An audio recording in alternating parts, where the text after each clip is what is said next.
My name is Stephanie Mitchell, and I am here today to interview my cousin, Sara Duncan.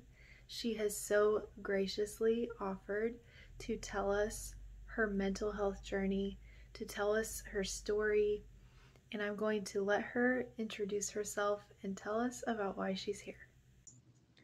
Hello, my name is Sarah. I am 26 years old. I have a mental health diagnosis of general anxiety, but I am currently in the screening process for ADHD. And I also have narcolepsy with cataplexy, which, although is not a mental health condition, can definitely have an effect on my mental health.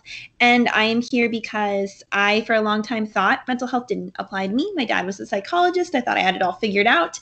And then I hit college. And I know that happens to a lot of people. So Stephanie said she wanted to talk, and I said, of course. Yeah, well, thank you so much for agreeing to talk to us. And so, my first question for you, you mentioned your mental health diagnoses a little bit. Can you tell me a little bit more about those? Yeah, definitely. So the way that it all came about was actually very interesting. I went to the doctor's office specifically because I was concerned that I had a sleeping disorder. A lot of friends had pointed out things to me that were concerning. I just thought I was very busy. And so I went to my doctor's office asking for help to get a sleep test. And while I was there, the doctor threw a bunch of quizzes at me. And she's like, take these quizzes. And so I was like, okay. And I filled out all these little bubbles. And she's like, well, I think you have depression. I want to put you on depression meds, and you definitely have anxiety. And I guess I'll write you a prescription for a sleep test. And I said, okay. Those little bubbles on that quiz did not ask me about my diet or my exercise or really anything about my life in any way. And so she told me the anxiety one. I was like, yeah, that vibes. That's very likely. And I did more research on my own and felt very comfortable with that diagnosis. The depression diagnosis, if you can call it that, did not fit me. I've been to therapists since then, and they all agree that it did not fit me. And it turns out with narcolepsy, depression is a very common misdiagnosis for what turns out to be narcolepsy. So once I got the diagnosis for narcolepsy, that pretty much cleared up any concerns about whether I had depression or not. But it never sat right to me that my doctor just handed me like a 15-question quiz and thought that they could diagnose all of my mental health problems with a 15-question quiz, especially considering this doctor was a primary care. She wasn't a therapist or a psychologist. So I did go see a therapist at that point and was able to start talking through some of my anxiety and some of those things. And it actually wasn't until quarantine and coronavirus that I started having people ask me to look into ADHD for myself, which again, many people will get diagnosed with anxiety and not realize they have ADHD. It's a very low diagnosis rate in females. And I talked to my therapist actually about this yesterday, and she mentioned that a lot of people that go from being very active to more sedentary will suddenly see things like anxiety or ADHD symptoms arise that weren't before. I've been a dancer for 24 some years of my life, and it's kind of hard to dance right now because I live in a very small house. And so I have been more sedentary than I've ever been. And that has caused a bunch of things that were pretty manageable to become less manageable and more concerning. But on the bright side, that might lead me to a much more accurate diagnosis than what I've had before, which is exciting. So, yeah. Awesome. Okay, that's so interesting. So, what would you say is your biggest struggle day to day with your mental health? Yeah. Because every day is different. I would say that's really it. Is the my difficulty is having an unexpected difference or an unexpected obstacle come into my life and handling it in like a reasonable way. I One of the ways that I cope with my mental health issues is I am fairly controlling and rigid about my life. I keep a planner, and then I do a daily planner and journal on top of that. I set alarms and reminders throughout my day. So my morning routine is pre planned. I use an app for it. I push go. It's the same every morning, it's timed. So I keep everything very rigid because otherwise I'm all over the place. I see something shiny and I go towards it. And so if something significant happens, And I say significant. For example, yesterday, my husband locked his keys in the car while it was running.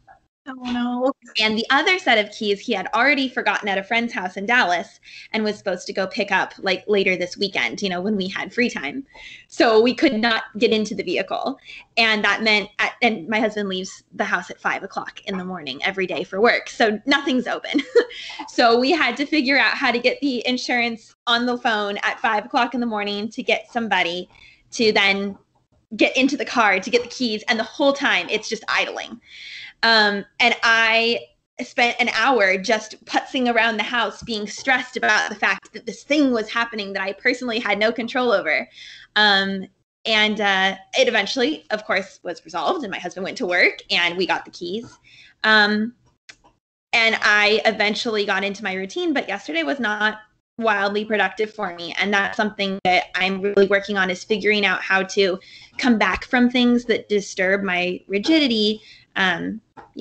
Yeah, so routine for me, like I cling to it so tightly that I get upset if it gets interrupted or anything like that. So I think I'm on the other end where I'm so routine that I could use a little bit more flexibility. So Yeah. All right, so you mentioned narcolepsy. So could you tell us a little bit more about good sleep hygiene? Because I would think that you probably are someone who has that figured out pretty well. And I know that sleep is so important. And so can you share with us about that? I love talking about sleep hygiene. So something people don't know about people with narcolepsy is that we don't just fall asleep immediately. I mean, there are a certain portion of us that do, but what it really is we don't have a proper circadian rhythm. Our body doesn't understand when to be awake and when to be asleep. So more or less, we have to teach it when to be awake and when to be asleep. And I have chosen to do a lot of this through natural intervention, not because medication doesn't work and isn't good for some people, but because I found it to be insufficient. There isn't a ton of research on narcolepsy, and there aren't a ton of medical interventions that are reasonable or affordable. So I started kind of diving into this. And my dad later enlightened me that the methodology I use for my sleep hygiene is called stacking. And basically, I pick the most basic way to really do it is I have something for each one of my 5 senses. And I teach my body it's time to go to bed by triggering those different things as on each of my 5 senses every night before bed. When I say I have a bedtime routine, I mean it is the same every night because my body needs all those triggers in order to know what to do. So let's start with taste. I have a sleepy time tea that I do every night before bed. I recommend chamomile or lavender to anybody just starting out of what teas are really good. Celestial Seasonings makes a sleepy time tea. It'll do it for you. Every night before bed, I start my routine with a cup of tea. Sight.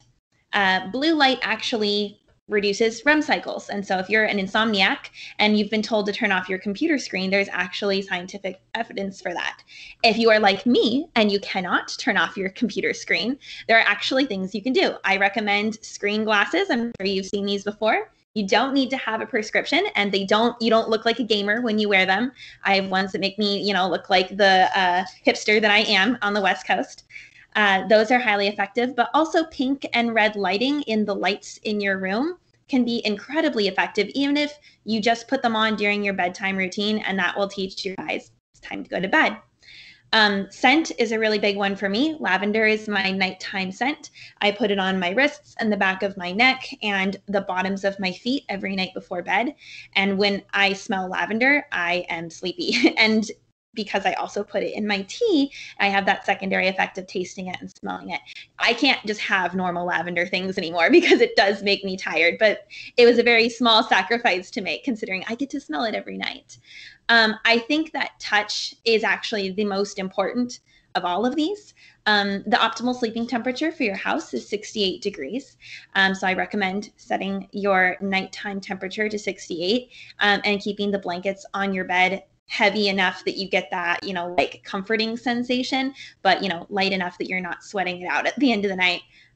But one of my favorite body tricks that I learned in this whole process was taking a very hot bath before bed actually artificially lowers your body temperature and tricks your brain into thinking that you're tired. And that's why people fall asleep in the shower after a long day. And that's why people take baths. You have to be warned, don't fall asleep in the bath, is because your body thinks that it's time to go to bed. So utilizing hot baths, if you don't have access to a bath, a hot shower. If you don't have access to a hot shower, hot rocks on the back of your neck and a bowl full of hot water to put your feet in before bed works just fine. So those are definitely touches, so important. And what am I forgetting? Smell, touch, taste, scent, hearing. Oh my gosh, there we go, hearing. So I have an app on my phone that is white noise, and I have the same concoction of white noise that gets played every night for bed. I have a different sound for when I'm working, and I have a different sound for when I'm doing different things. But having a white noise sound for bed is actually incredibly helpful so that you're not, listening for this or that, or the creaks of your house aren't waking you up. It doesn't have to be so loud you couldn't hear anything if something happened, but enough that you hear it, and again, it gives you that sleepy effect. Sleep hygiene comes in so many ways, but really teaching your body, when I feel these things, when I see these things, whatever, this is when I'm supposed to be asleep, makes it a lot easier then to also show it when I don't have these things, I need to be awake. I have a routine in the morning that undoes everything, so I basically do it in reverse. But most people don't need that. They just need help getting to sleep. Okay.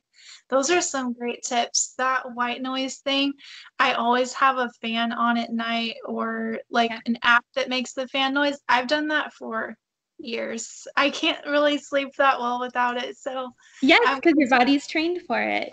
I'm glad to know that that's a healthy thing to do, because I don't want to give up my fan. Don't give it up. It's great. Okay, perfect.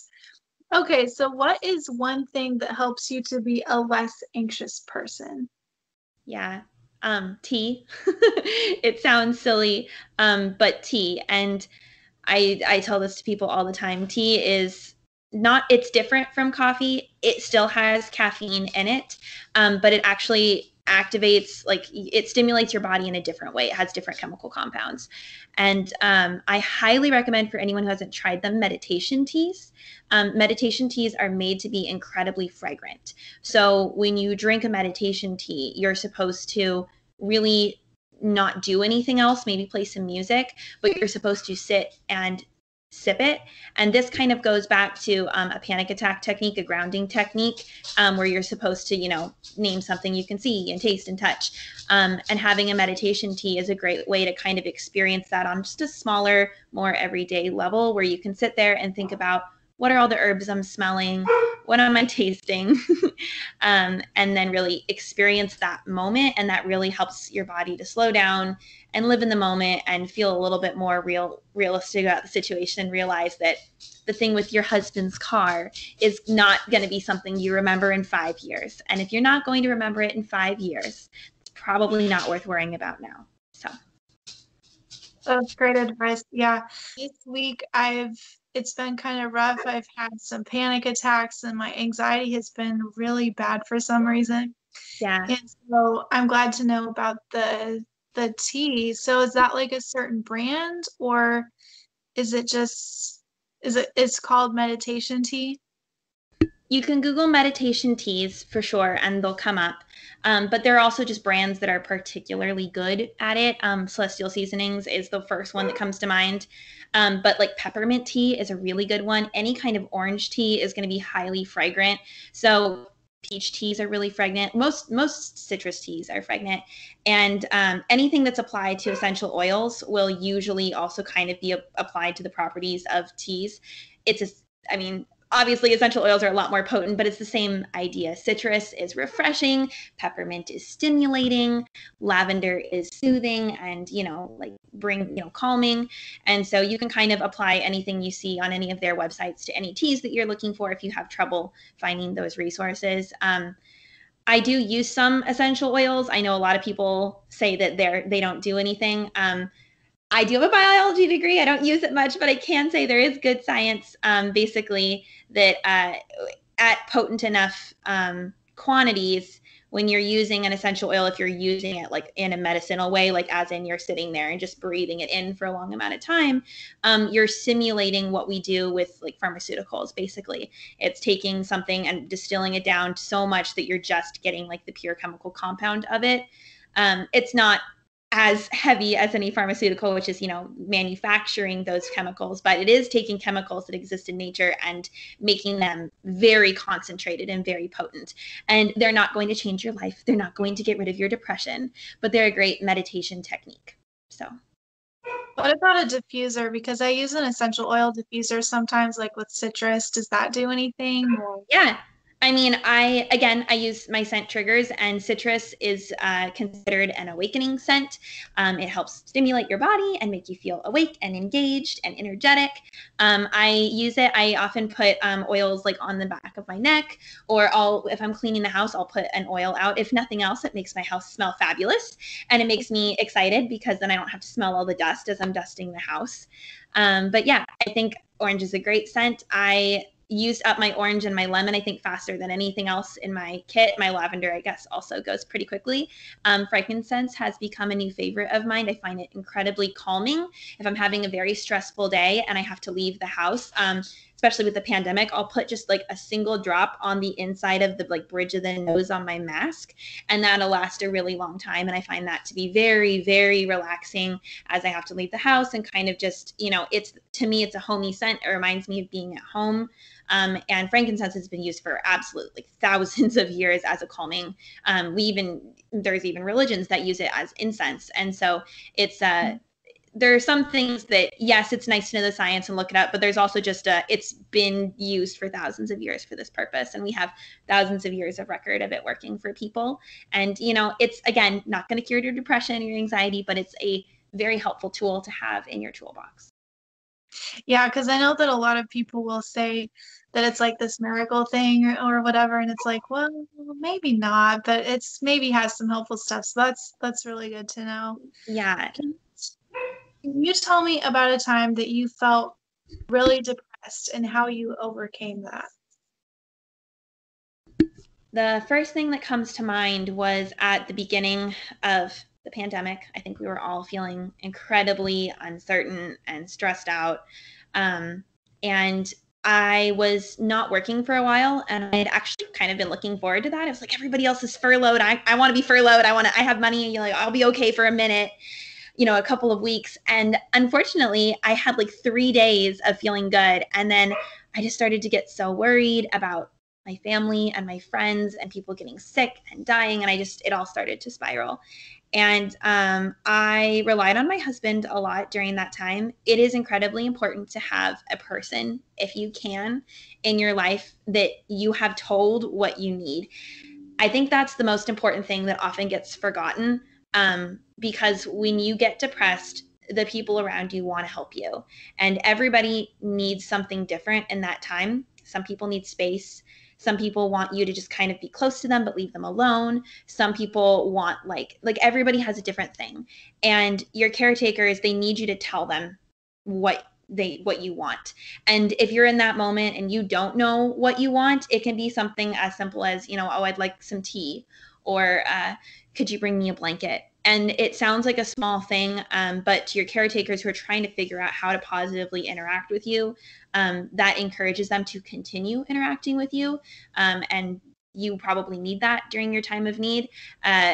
And those of us who have been caretakers for other people with depression, you can kind of get stuck in this rut of thinking that, oh, well, I cared for somebody with depression and they did X, Y, and Z. And you can sometimes get stuck in thinking, oh, well, I've done this before. Like I've cared for someone with depression. I know they need X, Y, and Z. And everyone's different. And that's not always the case. And I myself have made that mistake over the years. And so, giving help to your caregivers so that they understand how to help you, I think is a really important thing. I've seen a couple TikToks that are basically like, my last brain cell, doing this and doing things like getting themselves their favorite Netflix show and a water bottle and something to eat and a blanket. And I think the thing that a lot of people don't always say about depression is when it comes in waves, when it's circumstantial, it's okay to just wait it out sometimes. Like it's okay to just be sad for a couple of days. It's when it's prolonged and chronic and unrelenting that then you have to like start fighting your way out of it. But I think that there's something to be said for a lot of us who feel it more or less circumstantially, and it being okay to kind of wait it out and just not be productive for a while until you can start seeing, you know, starting back up again on your coping techniques. And so my husband like pulled out my Game Boy, charged it, that I hadn't used it in months. And he was like, why don't you play this? And he just handed it to me, and he brought me some snacks and some tea and a blanket. And I did that for like 3 days straight. And on the other side of that 3 days, I started to feel a lot better. And it was, for me, it was just a low. It wasn't like it wasn't a permanent state of mind. I don't have chronic depression. But I think a lot more people experience circumstantial depression than are care to admit that they do, or are willing to take mental health days off of work for it, or et cetera. And I think it's important to normalize that you don't have to have chronic depression to experience depression. They are different. They are both valid. And it's important to, you know, be able to give yourself what you need when you're having those moments. So. Well, thank you so much for sharing about that, because I have experienced more of that chronic depression piece, but that circumstantial, that's something that I wasn't as aware of how that goes.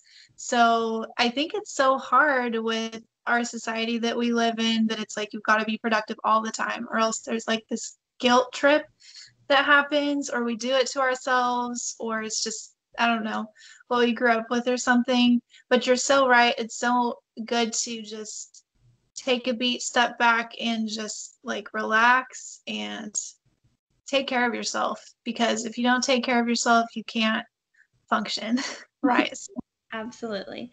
And that being said, although I have not experienced chronic depression, I have been the caretaker for 2 different people that I've lived with in my life who have experienced 2 different, very different types of extremely chronic, extremely debilitating depression. And so I don't want anyone to think that I'm dismissing it or anything. I just can't speak on it from a personal perspective, so I'm not going to try to. Well, thank you for sharing about that. My next question for you is, what are some things that you do for your physical self that improve your mental health? Physical health. So I'm a little bit of a hypocrite right now because I am personally struggling in this area, and it's okay to go through points where you struggle. Normally I'm a dancer, and I dance, and I have been in a dance class or teaching a dance class regularly without not going more than 6 months without it, pretty much since I was like 4 until now. Where I don't feel like I would like to go to the dance studio with everything going on. I have my best friend's immunocompromised, and she does come visit sometimes, so we do stay very isolated here. And I'm not good at other types of exercising usually. There's only one, really maybe 2 types of exercise that I have been successful with from my home in my life ever.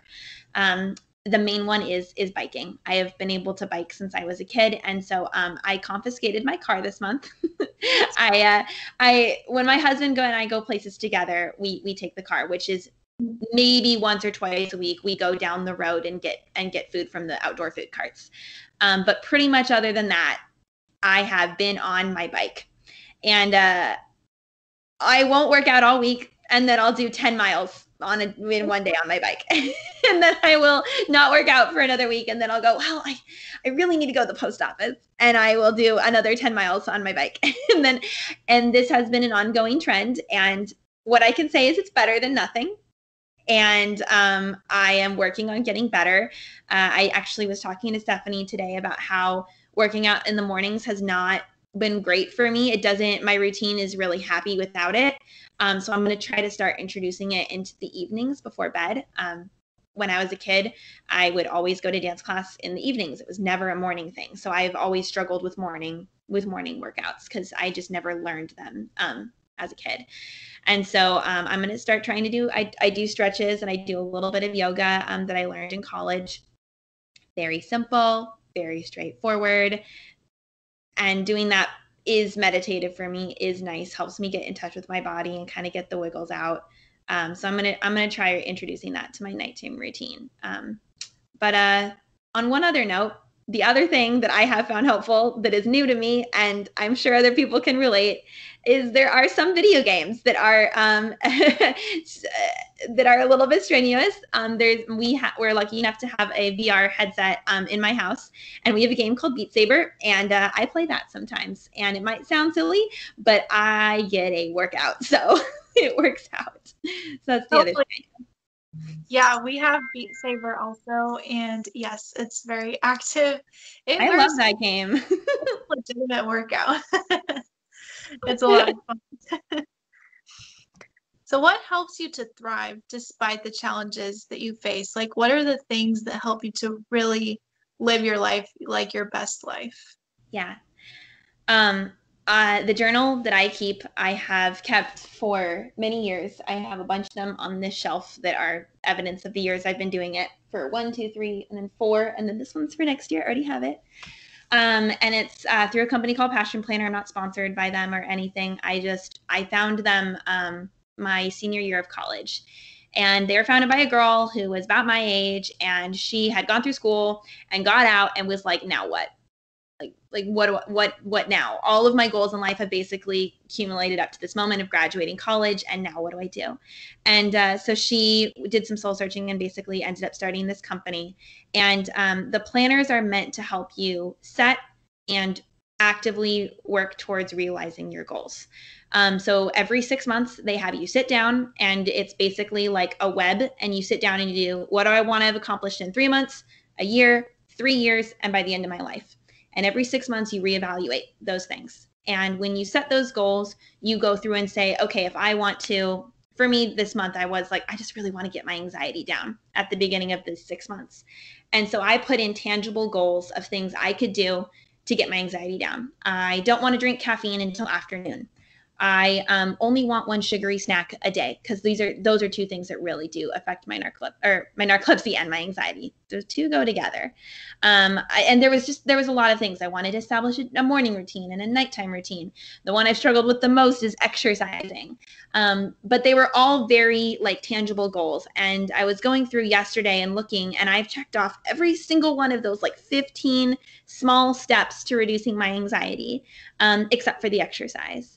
And my anxiety is lower on a day-to-day. My fluctuations are still there. We are living in 2020, so there's only so much control a person has, and that's okay.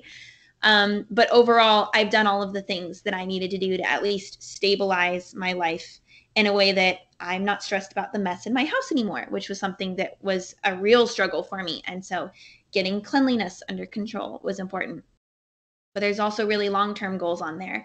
And I achieved a lot of those long-term goals last year. I found a lot of my lifetime goals I had achieved within a 3-year period by writing them down, looking at them every day, referencing them at the beginning of every week and being like, what do I want to get done this week? And looking back to that chart and being like, well, I really want to buy a house in my lifetime.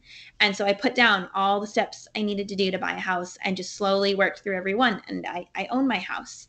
And that was a really big one for me. I wanted to own a dog. I own 2 dogs.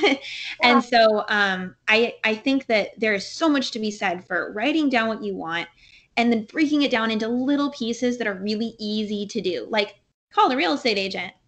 Ask 5 questions about how to buy a house, like really, really easy stuff.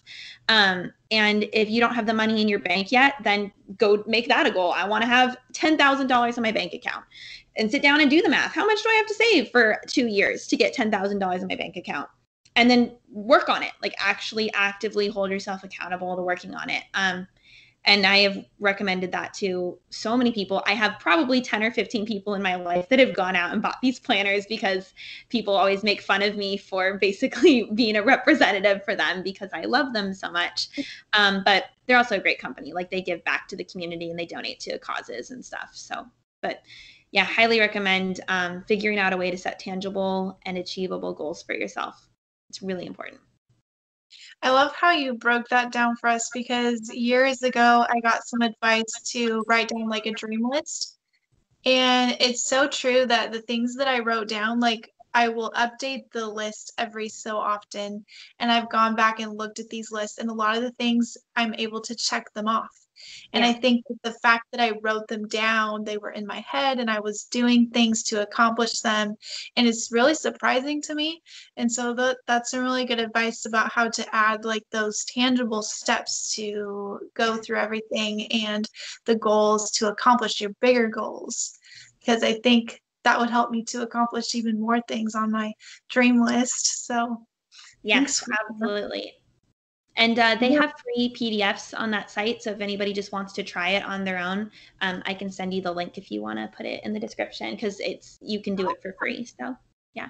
Perfect. Yeah, absolutely. Okay. What are some physical signs in your body that you notice when you are struggling mentally? Well, I'm lucky because I have narcolepsy, and so I just get a lot of sleep attacks. But I also have more subtle triggers. I find it very difficult to resist sugary and salty foods.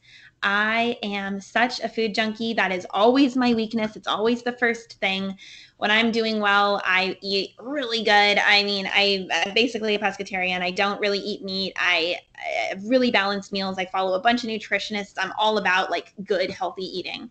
But if my mental health is going downhill, I will buy ice cream and Pop-Tarts and like all of the things, and I will eat them like all. Like I will binge eat them. Like, and it's funny because Stephanie should know this runs in our family. Our grandmother did exactly the same thing. And so I do know that it is something that I need to watch out for in my life. But it is a very obvious like indicator of when I'm struggling, because I lose my self-control around food, which is usually one of the first things to go. And obviously the sleep attacks, they happen, but I think those are probably the biggest two. I guess the last one definitely being irritability. Little things will make I turn into like a porcupine. Like I get annoyed with myself. Like I don't want to hang out with me anymore. And so that's pretty obvious. I'm like, wow, why did that matter? Like that didn't matter. So when I start realizing I've been being very nitpicky, those are kind of the main three I look for. Okay. Yeah, I learned recently that like anger and anxiety are closely tied. I am not an angry person, but this week I've been really anxious and I'll get angry about everything, like Yeah. a bug flying outside, or if my technology isn't working correctly. I get so frustrated and so just out of control, angry, like I shouldn't be getting that upset about these little tiny things. So that was really Yeah. interesting to me to learn that. Like, yeah, I don't want to hang out with me either. I'm a terrible I have in my channel, I have a page that I took out when I was going through a really irritable stretch for myself. And I made 2 columns. And on one side, I wrote down all the people that I find to be role models in my life. Celebrities, family members, politicians, whatever. Anybody that I find to be exemplary went in one column.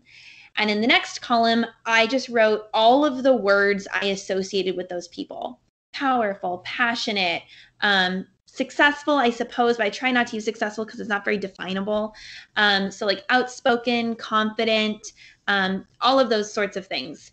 And I wrote all of those things down. And whenever I'm going through an irritable moment, I try to open to that page and I think about all of those character traits that I want in myself.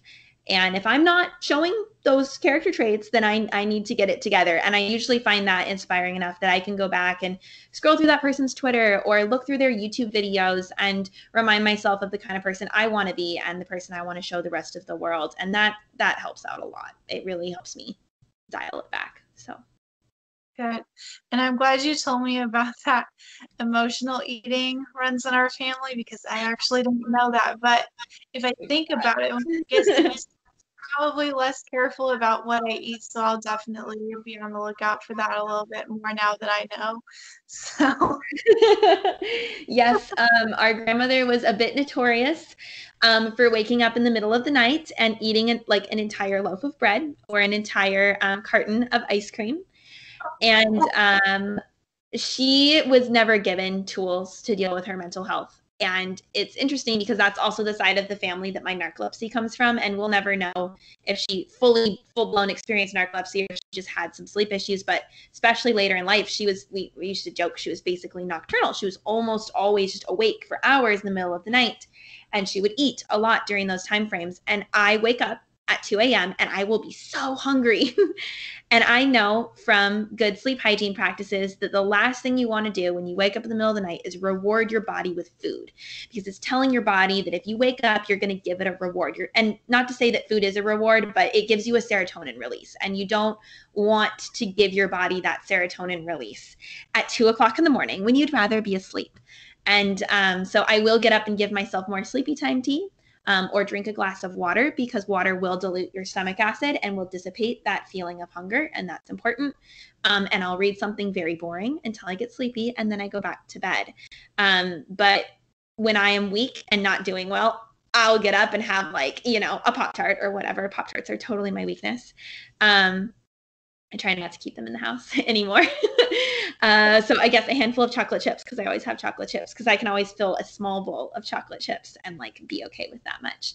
But I will do that in the middle of the night. And so don't do that. It's bad. You're teaching your body to wake up in the middle of the night. So don't do that. Yeah, not good sleep hygiene, right?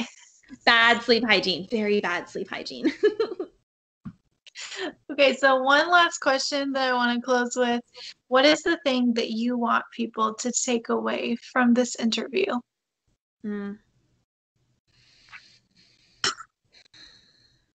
That with customization, the mental health goals that you set for yourself are attainable. We all have different things that we experience. I'm always going to be a little bit more sleepy, and that's okay. I'm always going to struggle with anxiety a little bit more. But when I sit down and I put my goals down, I don't say I want to be normal, because what's normal? That's an indefinable thing. So when I say I would like to feel, I would like to not have any mood swings I would not like to have major mood swings that affect my significant other for a week. That is a tangible goal that I can sit down and work through. And if I do have a mood swing, I can prevent it from affecting my significant other. I can get it out other ways. I can, go on a bike ride or whatever. So I just like to remind people, customize your goals so that they fit you and your lifestyle, and understanding that even though they feel really far away, setting those little steps that you can do on a day-to-day basis in a month or in 2 months, you will be amazed at how much you've done. Don't stop. Don't give up. If you feel a setback, keep going. Start over again. I have a friend who has one of these planners that she bought, meaning to use it.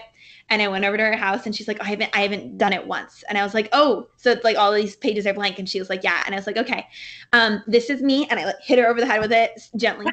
I was like, I am absolving you from the guilt of not using this planner for the last 9 months.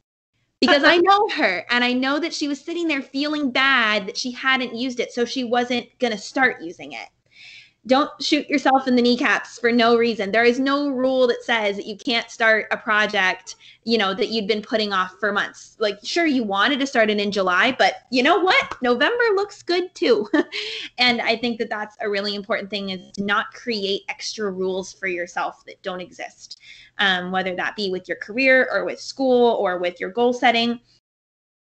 Don't give yourself more obstacles than you need. If there's an arbitrary time frame in your head, think about if it's arbitrary. Does it really matter? Do you have to get it done in 6 months? Because more often than not, you don't. My sister decided to delay her master's degree for this exact reason, and she has not regretted it. So, yeah. Well, thank you so much for sharing with us today. I loved hearing more about your story, and that was awesome how vulnerable you are today. And I hope that people can take away a lot of really helpful information. I learned so much from Sara during this interview. I actually picked up some sleepy time tea and some peach tea to try because I was inspired by what she said. Thank you so much for watching.